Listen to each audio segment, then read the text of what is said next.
Vous pouvez marier la femme de quelqu'un bien avant qu'elle ne soit mariée. Pourquoi? À cause du manque du discernement du propriétaire de la porte qui est ouverte. Et cela peut emmener des gens dans des mariages qui n'étaient pas les leurs. Vous supportez des frais de soins qui ne sont même pas nécessaires.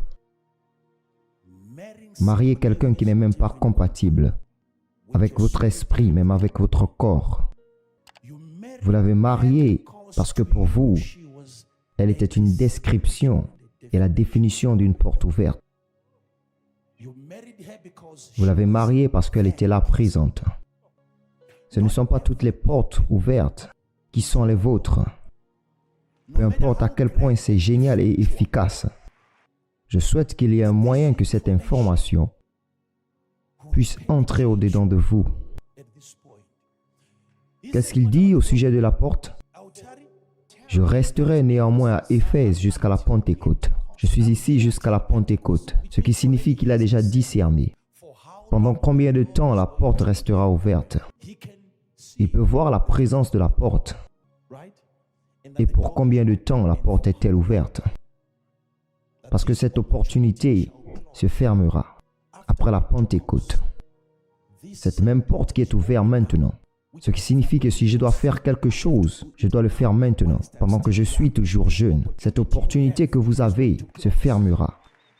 Discernez quand est-ce que la porte se fermera. Et prenez une décision maintenant. Car une grande porte est d'un accès efficace, mais est ouverte. Ouverte à qui? Moi. Et les adversaires sont nombreux. Comment rassemblez-vous ces choses ensemble dans un seul verset?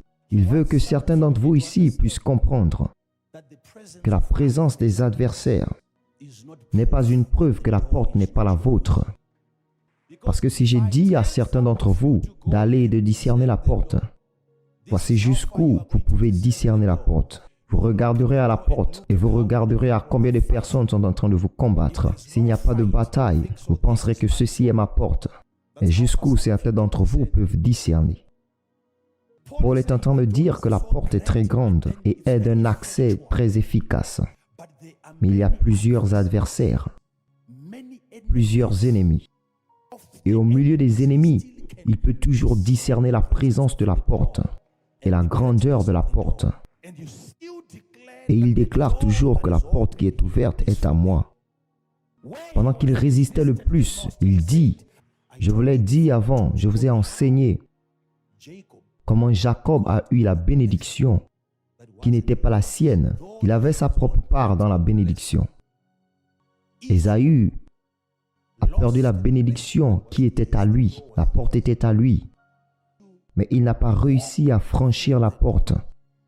Et Jacob est arrivé et il a pris la bénédiction. Cette bénédiction qui était faite pour Ésaü. Alors maintenant, il franchit une porte qui appartient à son frère. Et il s'en va chez Laban.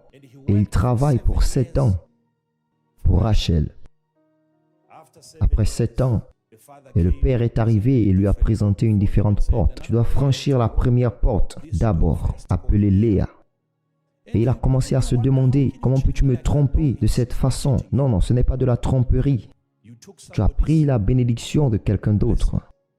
Cette Léa était faite pour Ésaü. Alors si c'était Ésaü qui était ici, tu aurais dû emmener ton frère pour marier cette première. Et tu devais obtenir la dernière. Mais tu as pris son onction sur toi et sa responsabilité et sa grâce sur toi. Tu as utilisé la porte de quelqu'un d'autre. Tu as pris part à ses misères. Écoutez-moi, enfants de Dieu. Vous devez être sûrs. Mais premièrement, il y a une porte. Soyez sûrs de cela. Et je vous dis déjà qu'il y a une porte. Numéro 2. Discernez si la porte est ouverte ou fermée. Et je vous dis déjà que la porte est ouverte. Discernez pour combien de temps la porte restera-t-elle ouverte. Discernez à qui appartient la porte. À qui appartient la porte. Écoutez-moi. Israël est en Égypte et Dieu veut les sortir d'Égypte. Pour où? Mais n'y a-t-il pas des gens à Canaan? L'endroit appelé Canaan est pour eux.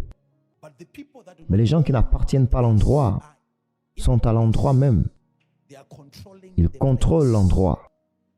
Ils dominent sur l'endroit, jusqu'à attendre les propriétaires de l'endroit pour réaliser que la porte qui est ouverte leur appartient.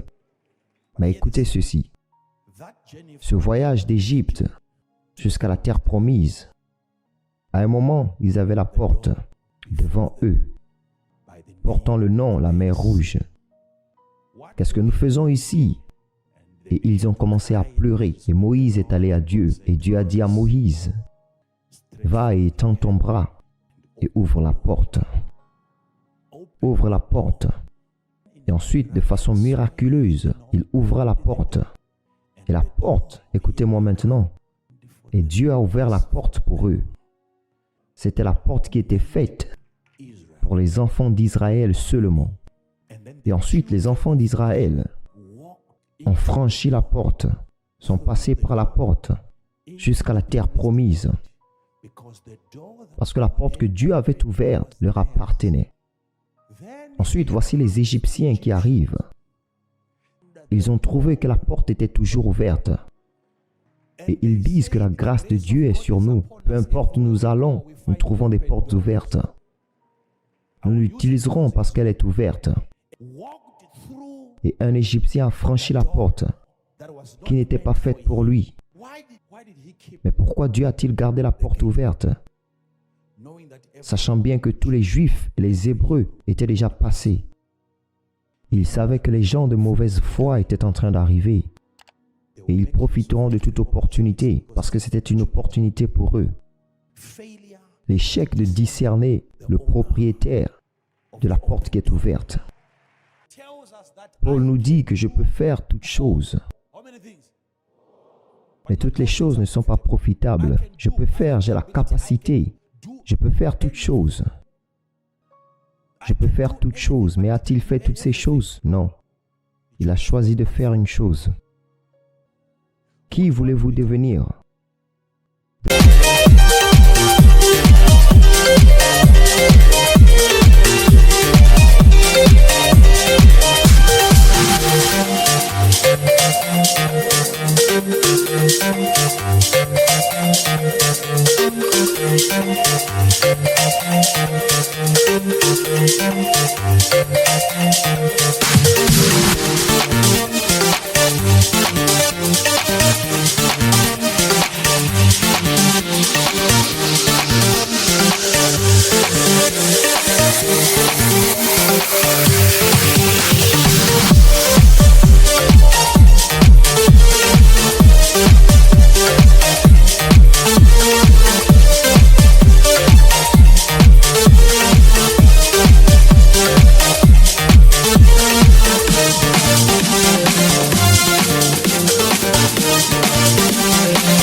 Devant vous, il y a une porte ouverte. Et cette porte, Dieu est en train de dire que personne ne peut la fermer. Alors pourquoi ne puis-je pas utiliser cette porte? Je pensais que les gens étaient ceux-là qui m'empêchaient de la franchir. Non, ce ne sont pas les gens. C'est le diable qui est occupé à vous aveugler.